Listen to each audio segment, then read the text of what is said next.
"Mister, does ice cream fix sad hearts?" The little voice came from somewhere near his knees. Everett Calloway looked down from behind his cart and found a pair of enormous brown eyes staring up at him, glassy, red-rimmed, and desperately trying to hold back a flood. She was maybe 4 years old, dressed in a tiny white sundress with yellow daisies on the hem, one shoe buckled and one hanging loose, like she'd been walking too fast and the world hadn't kept up. Everett crouched down slowly, resting one hand on the side of his old blue cart. The afternoon sun was sitting heavy on Meridian Park, and the city hummed around them, joggers, pigeons, office workers rushing past. But in that small circle of shade beneath his umbrella, everything went quiet. "Well," he said, tilting his head like he was giving it serious thought, "I've never met a sad heart that said no to strawberry." The little girl blinked. Then, very slowly, her chin stopped trembling. Her name was Lily. He found this out 2 minutes later, when he handed her a small strawberry cone and she whispered it like it was a secret. Asterisk, "I'm Lily."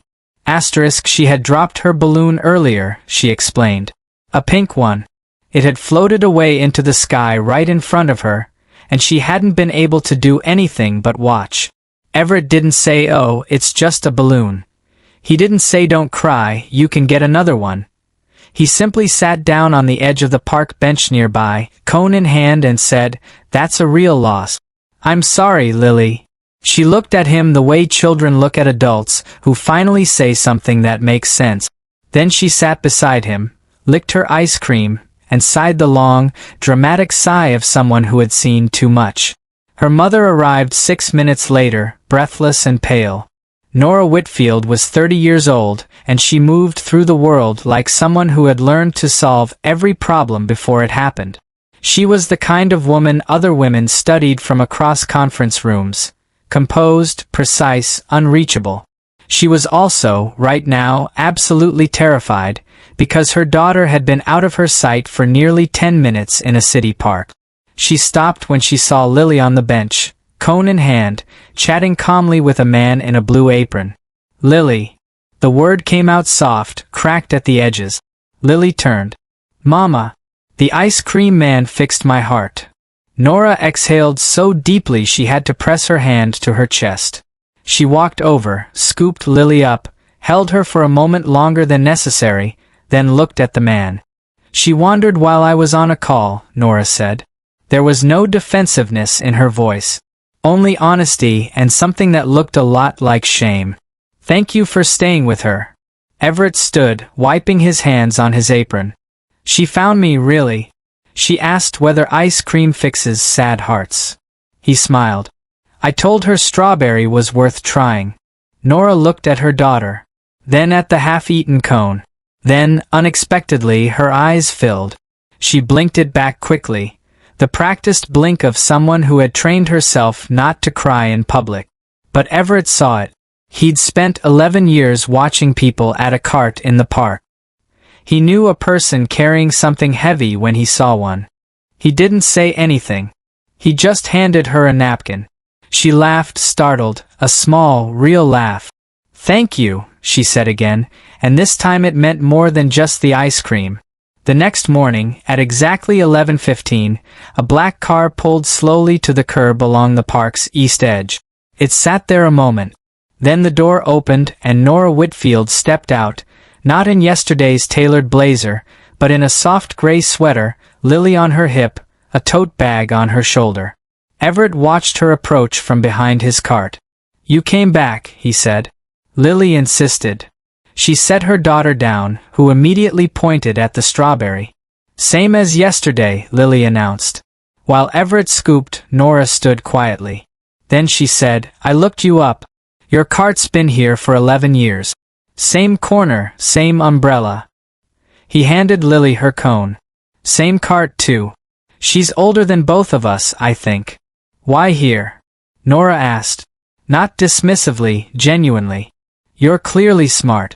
You could have done something else." Everett was quiet for a moment. He looked out at the park, at the benches, the old oak trees, the path where 100 strangers had stopped at his cart over the years. "My father had a cart before me," he said. He wasn't a rich man. But people remember him. They stop me sometimes and say, "Your dad gave me my first ice cream cone in this city." That's not a small thing. Nora looked at him for a long moment. "No," she said quietly. "It isn't." They stood in comfortable silence while Lily narrated something about pigeons. She returned 3 more times that week. Each time, she stayed a little longer. They talked about the park, about the city, about small things that opened slowly into larger ones. He learned she had built her company from nothing, that she carried her late mother's ring on a chain around her neck, that she hadn't taken a day off in 2 years. She learned he had once been offered a business loan he turned down because the terms would have taken the cart from under him, and that he had no regrets. On the 5th day, she came alone. "Lily's with her aunt," she said simply. Then, after a pause, "I wanted to ask you something." She reached into her bag and placed a folded document on the cart. "I've been developing a community wellness initiative, outdoor spaces, accessible food, programming for families. I need a director for the food access division." She looked at him steadily.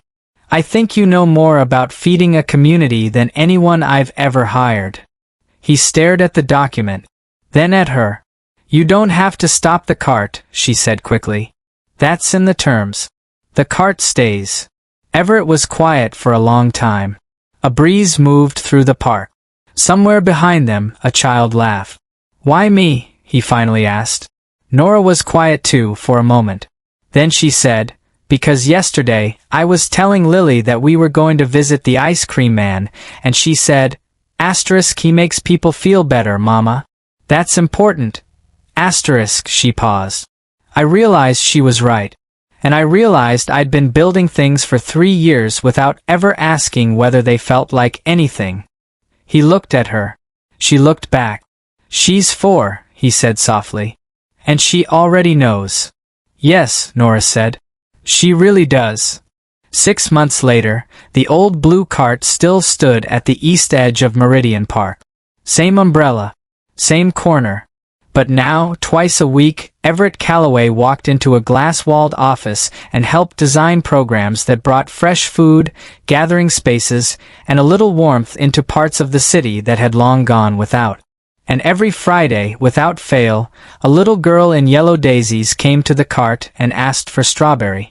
"Does it still fix sad hearts?" Everett asked one afternoon. Lily thought about it very seriously. Then she nodded. "It fixes everything." The moral is simple, and it lives in the quiet of this story. Kindness is never wasted. The man who stopped to comfort a crying child didn't do it for reward. He did it because a small heart needed steadying. And that one gentle moment, that single act of unhurried human care, set off a chain of connection that changed both their lives. You never know who you are kind to. You never know what that kindness carries forward. But it always carries something. If this story touched your heart, please like, share, subscribe, and comment. Let's spread more stories of kindness and hope together.